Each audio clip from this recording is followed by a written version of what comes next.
Hello student, आज का topic है हमारा ट्रांसफार्मर। आज की इस वीडियो में ट्रांसफार्मर क्या है, इसका बनावट, क्रियाविधि तथा इसके प्रकार के बारे में हम लोग अध्ययन करेंगे।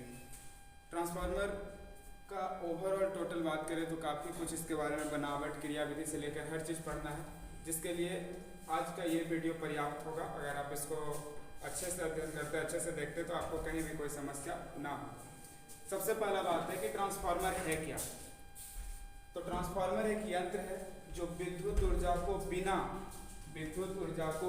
ऊर्जा हानि के, बिना एनर्जी लॉस्ट के एक परिपथ से दूसरे परिपथ में स्थानांतरित करता है। ठीक है, तो ट्रांसफार्मर एक ऐसा यंत्र है जो विद्युत ऊर्जा को एक परिपथ से दूसरा परिपथ में बिना एनर्जी लॉस्ट के, हालांकि कुछ ऊर्जा हानियां होती है जिसको ताम्र क्षय कहते हैं, यानी कि कॉपर लॉस कहते हैं, आयरन लॉस कहते हैं, वो सब आगे आपको पढ़ना है। तो बहुत ही कम ऊर्जा हानि पर ट्रांसफार्मर विद्युत ऊर्जा को एक परिपथ से दूसरा परिपथ में स्थानांतरित कर देता है। स्थानांतरित करने का मतलब होता है ट्रांसफर करना, यानी बिना किसी ऊर्जा लॉस के करंट को एक परिपथ से दूसरा परिपथ में ट्रांसफर करना। इसी ट्रांसफर करने के कारण इसका जो नाम पड़ा ट्रांसफार्मर पड़ा।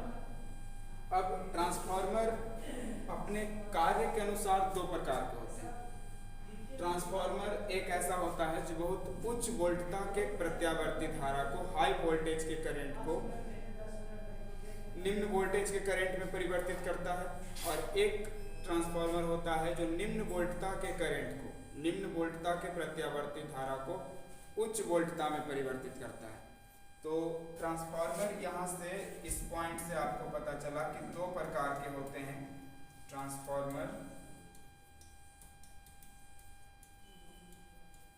दो प्रकार के होते हैं।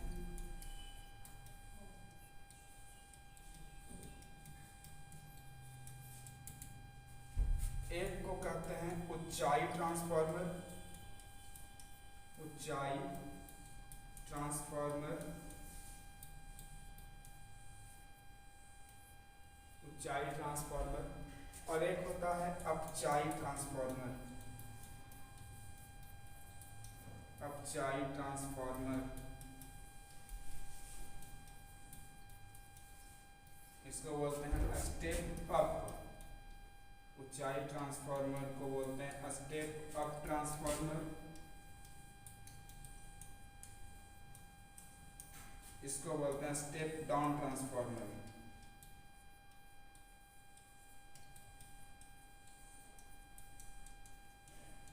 स्टेप डाउन ट्रांसफार्मर, ये दो प्रकार के ट्रांसफार्मर। एक ट्रांसफार्मर क्या होता है कि बहुत अधिक वोल्टेज के, यानी बहुत उच्च वोल्टता के प्रत्यावर्ती धारा को निम्न वोल्टता के प्रत्यावर्ती धारा में बदलता है।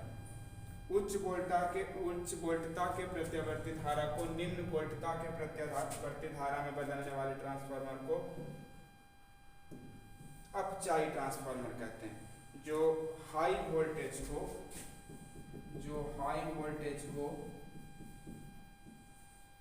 लो वोल्टेज में कन्वर्ट करता है,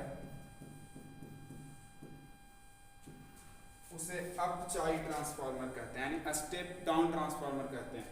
और जो लो वोल्टेज को, यानी निम्न वोल्टता को हाई करंट में, यानी हाई वोल्टेज में कन्वर्ट करता है, उसे उच्चाई ट्रांसफार्मर कहते हैं। हाई वोल्टेज को लो वोल्टेज में बदलने वाले ट्रांसफार्मर को अपचाई ट्रांसफार्मर, और लो वोल्टेज को हाई वोल्टेज में बदलने वाले ट्रांसफार्मर को उच्चाई ट्रांसफार्मर, यानी स्टेप अप ट्रांसफार्मर कहते हैं।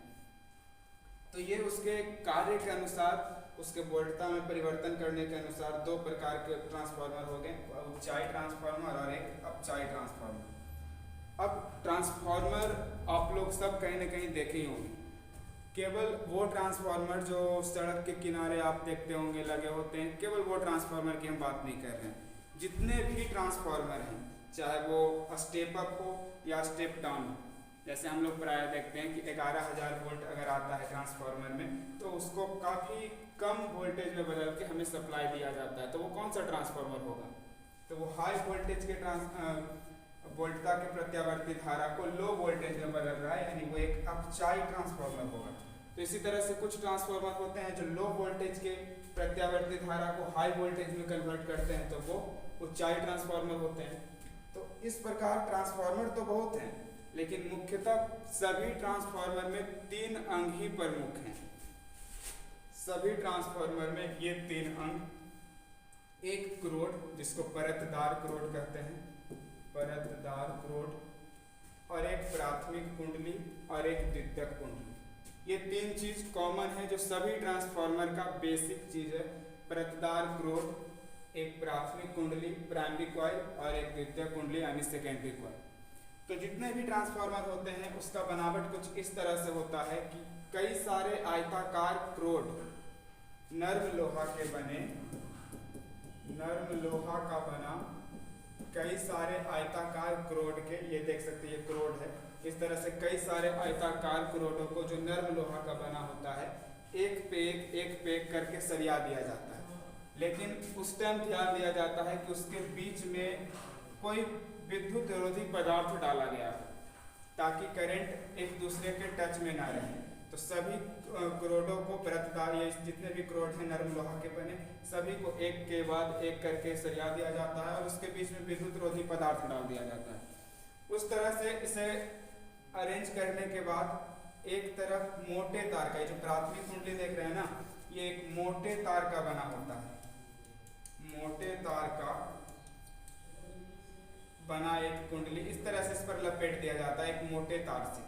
लेकिन एक चीज ध्यान देंगे कि इसमें देखिए फेरों की संख्या हम कम रखे हैं, इसमें फेरों की संख्या अधिक है। तो प्राथमिक कुंडली में फेरों की संख्या कम रखा गया है और द्वितीयक कुंडली में फेरों की संख्या अधिक रखा गया है। ये सब में नहीं होता है, ये हम एक स्टेप अप ट्रांसफार्मर बना रहे हैं इसलिए ऐसा है। अगर स्टेप डाउन ट्रांसफार्मर रहेगा तो प्राथमिक कुंडली में फेरों की संख्या अधिक रहेगा और द्वितीयक कुंडली में फेरों की संख्या कम रहेगा। तो ये ट्रांसफार्मर पर डिपेंड करता है कि कौन सा ट्रांसफार्मर है, लेकिन दोनों में समान फेरों की संख्या कभी नहीं रहती है। तो इसमें क्या है, हम जो ट्रांसफार्मर का यहाँ पे संरचना बना रहे हैं, इसमें प्राथमिक कुंडली में फेरों की संख्या कम रखी गई है और इसका तार एक मोटा तार है, एक तांबा का मोटा तार इसमें इस तरह से लपेटा गया है। इसके फेरों की संख्या को NP से दर्शाए हैं। द्वितीयक कुंडली में तार जो होता है एक पतले तार का प्रयोग किया जाता है, एक पतले तार का प्रयोग किया जाता है और इसमें फेरों की संख्या काफी अधिक रखी जाती है, इसमें फेरों की संख्या काफी अधिक रखी जाती है द्वितीयक कुंडली में। इस प्रकार अरेंज करने के बाद ये सभी क्रोड को परतदार बनाने के बाद इसमें प्राथमिक कुंडली इधर इस साइड है और इस साइड द्वितीयक कुंडली है। ये आपका बेसिक बनावट हो गया ट्रांसफार्मर का। जनरली ट्रांसफार्मर की बात करें तो ट्रांसफार्मर इतना उसका जो होता है, ये 3 प्रमुख अंग परतदार क्रोड और एक प्राथमिक कुंडली और एक द्वितीयक कुंडली, इसके प्रमुख अंग होते हैं।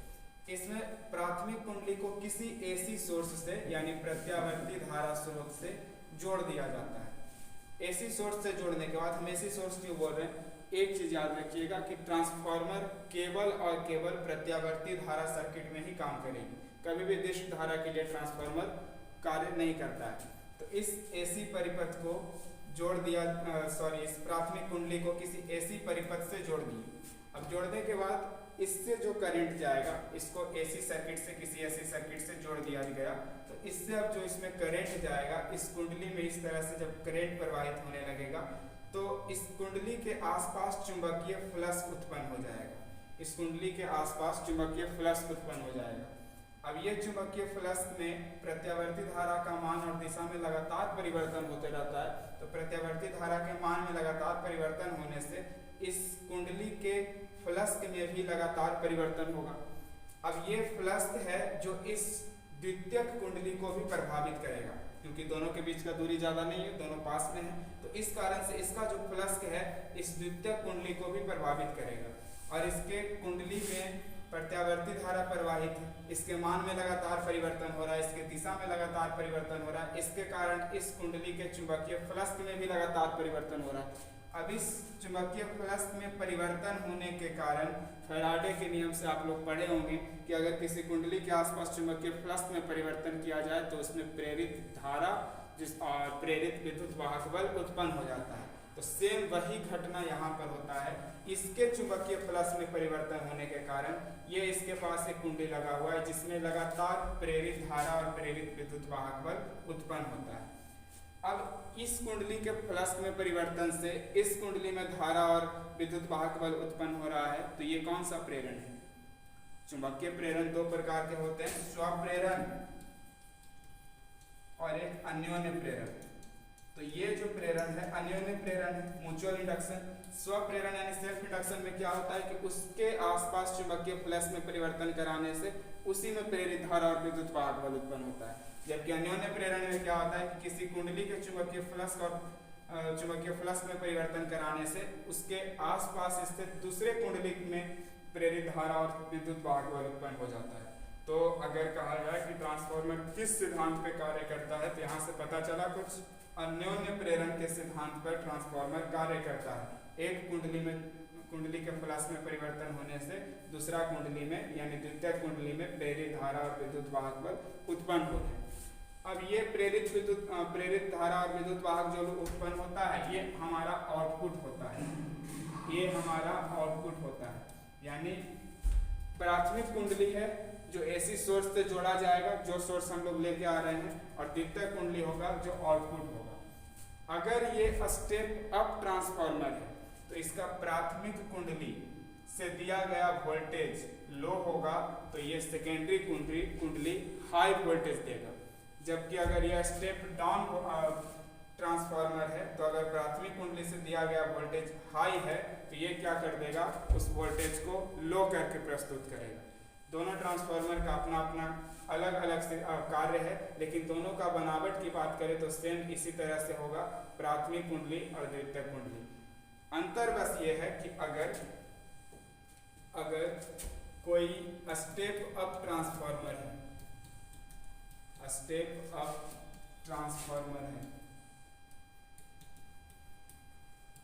यानी कोई ऊंचाई ट्रांसफार्मर है,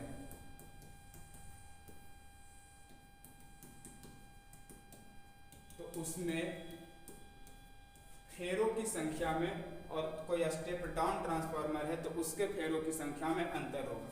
यह भी जो फिगर यहाँ पे हम लोग देख रहे थे, ये एक स्टेप अप ट्रांसफार्मर है, इसलिए इसमें सेकेंडरी कुंडली में फेरों की संख्या बहुत ज़्यादा है और प्राइमरी में कम है।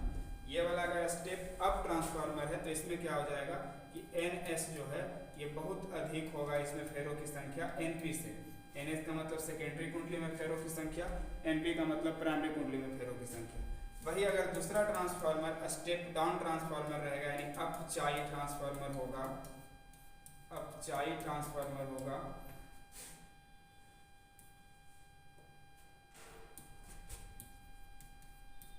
तो इसमें NS यानी कि सेकेंडरी कुंडली में फेरों की संख्या बहुत कम होगा प्राइमरी कुंडली में फेरों की संख्या।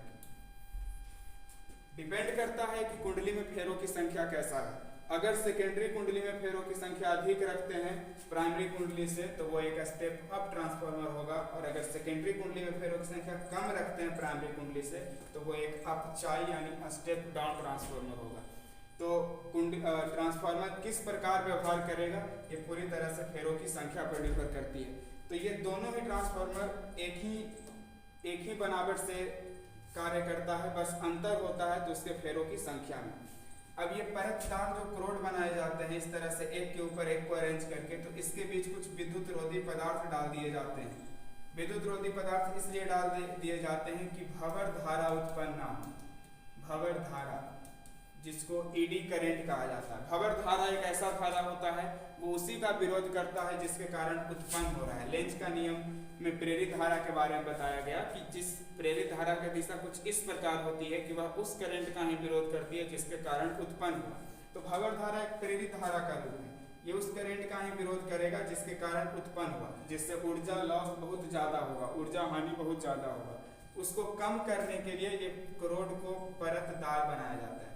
बड़े बड़े ट्रांसफार्मर में अगर ट्रांसफार्मर का जो बॉक्स देखेंगे जिसमें ये क्रोड रखे जाते हैं तो उसमें एक विद्युत रोधी तेल भर दिया जाता है। विद्युत रोधी तेल क्या करता है कि इसके बीच जो खाली स्थान रहेगा सबको पूरी तरह से भर देता है। भर देने से उसके बीच जो भंवर धारा उत्पन्न होगा उसका मान बहुत ही कम हो जाता है, ना के बराबर विद्युत भंवर धारा उत्पन्न होता है। तो ये पूरा जो संरचना है, पूरा जो टाइप्स है ये ट्रांसफार्मर का है। तो अगले वीडियो में हम लोग देखेंगे कि ट्रांसफार्मर में ऊर्जा हानि क्या क्या होता है। ऊर्जा हानि मतलब वैसे तो बहुत ही कम ऊर्जा हानि पर ट्रांसफार्मर विद्युत का स्थानांतरण करता है, लेकिन नेक्स्ट में देखेंगे ताम्र क्षय यानी कॉपर लॉस, आयरन लॉस, ये सब के बारे में हम लोग डिस्कस करेंगे। Thank you.